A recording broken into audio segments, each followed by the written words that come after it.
Bekasi. Kita semua pasti sering dengar namanya kan? Tapi seberapa jauh sih kita tahu soal sejarahnya? Nah, hari ini kita bakal ngulik bareng perjalanan Bekasi yang wow, luar biasa banget. Dari yang tadinya cuma desa tenang di pinggir sungai, sampai jadi bagian super penting dari metropolitan terbesar di Indonesia. Coba deh bayangin, dulu isinya desa-desa sunyi, pusat pertanian. Sekarang, gedung pencakar langit, kawasan industri di mana-mana, kota satelit yang super sibuk. Ini adalah dua wajah Bekasi yang beda banget. Perubahannya itu total. Nah, pertanyaannya kan, gimana ceritanya? Kok bisa sih sebuah wilayah yang DNA-nya adalah pertanian, tiba-tiba berubah drastis jadi kota satelit modern kayak yang kita kenal sekarang? Yuk kita telusuri jejaknya bareng-bareng.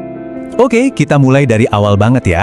Untuk bisa ngerti Bekasi sekarang, kita harus tarik mundur waktu, jauh ke belakang. Bahkan sebelum ada yang namanya Batavia atau Jakarta. Ternyata sejarah Bekasi itu jauh lebih tua dari yang mungkin kita kira. Jauh sebelum era modern, wilayah Bekasi ini udah jadi bagian penting dari kerajaan-kerajaan besar loh. Kita ngomongin abad ke-4 sampai ke-7 nih, di bawah kekuasaan kerajaan Tarumanegara, salah satu yang paling tua di Nusantara. Terus setelah itu giliran kerajaan Sunda Pajajaran yang berkuasa di sini. Jadi intinya apa? Selama berabad-abad, identitas Bekasi itu ya dibentuk oleh alam. Sungai Citarum sama Kali Bekasi itu ibarat urat nadinya, sumber kehidupannya. Karena dua sungai inilah, tanah Bekasi jadi super subur, jadi lumbung pangan yang krusial banget. Nah, semua itu mulai berubah drastis pas Belanda datang dan mendirikan Batavia. Tiba-tiba aja Bekasi yang tenang dan agraris ini dikasih peran baru. Dan peran ini bakal nentuin nasibnya ratusan tahun ke depan sebagai penyangga buat pusat kekuasaan kolonial. Tapi hubungannya ini ya gitu deh, berat sebelah. Bekasi ngasih apa? Makanan, hasil bumi, tenaga kerja. Terus Batavia dapat apa? Zona aman di sebelah timur, enak kan? Tapi buat orang Bekasi sendiri biayanya mahal banget. Mereka kena pajak tinggi, tanahnya sering dirampas.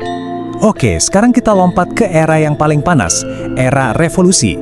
Pas Indonesia proklamasi kemerdekaan, peran Bekasi berubah lagi. Dan kali ini perubahannya drastis banget. Dari yang tadinya lumbung pangan, sekarang jadi medan perang. Selama periode revolusi dari tahun 1945 sampai 1949, Bekasi itu punya julukan, garis depan. Ini bukan cuma nama keren-kerenan ya, ini adalah kenyataan pahit yang jadi bukti keberanian dan pengorbanan luar biasa dari masyarakatnya. Kenapa kok bisa jadi garis depan? Ada 3 alasan utama yang strategis banget. 1, lokasinya nempel banget sama Jakarta yang waktu itu jadi pusat kekuasaannya Belanda. 2, ini bikin Bekasi jadi benteng pertahanan alami buat para pejuang republik. Nah, yang ketiga akibatnya yaitu Bekasi jadi arena pertempuran sengit yang nggak ada habisnya. Oke, kemerdekaan akhirnya diraih, era baru pun dimulai. Jakarta sebagai ibu kota mulai tumbuh gila-gilaan. Dan pertumbuhannya ini kayak air bah, meluap kemana-mana. Nggak bisa dihindari. Luapannya itu kena ke tetangga terdekatnya. Dan siapa lagi kalau bukan Bekasi. Nah, catat tahun ini, 1996. Ini tahun kuncinya. Di tahun inilah kota Bekasi resmi berdiri, pisah dari Kabupaten Bekasi. Ini bukan cuma soal ganti status administrasi loh, ini adalah momen Big Bang yang memicu ledakan pembangunan dan urbanisasi yang kita lihat di Bekasi sekarang. Dan bener aja kan, setelah 1996 itu, populasinya langsung boom, meledak. Pertumbuhan yang super cepat ini jadi bukti nyata gimana Bekasi berubah jadi kota raksasa dalam waktu yang singkat banget. Prosesnya tuh gini, simple aja. Jakarta makin sesak, butuh ruang. Bekasi punya lahannya.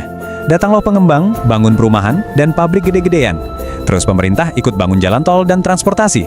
Hasilnya, Bekasi jadi terikat erat, jadi bagian yang gak terpisahkan dari megapolitan Jabodetabek. Jadi, kalau kita lihat lagi seluruh perjalanannya tadi, kayaknya kurang pas ya kalau kita bilang Bekasi itu cuma penyangga Jakarta. Sejarahnya nunjukin kalau ceritanya tuh jauh lebih dalam, jauh lebih dinamis dari itu. Ini dia nih, intisarinya. Coba kita lihat lagi. Dari pusat pertanian kerajaan kuno, jadi lumbung pangan zaman kolonial, jadi garis depan revolusi, sampai sekarang jadi pusat urbanisasi modern. Polanya jelas kan? Bekasi itu selalu ada di pusatnya perubahan. Dan ini ninggalin kita sama satu pertanyaan yang menarik banget. Setelah jadi garis depan di bidang pertanian, revolusi, dan urbanisasi, kira-kira perubahan besar apa lagi ya yang bakal dipimpin Bekasi di masa depan? Kalau lihat dari sejarahnya sih, kayaknya apapun itu, Bekasi bakal ada di barisan paling depan lagi.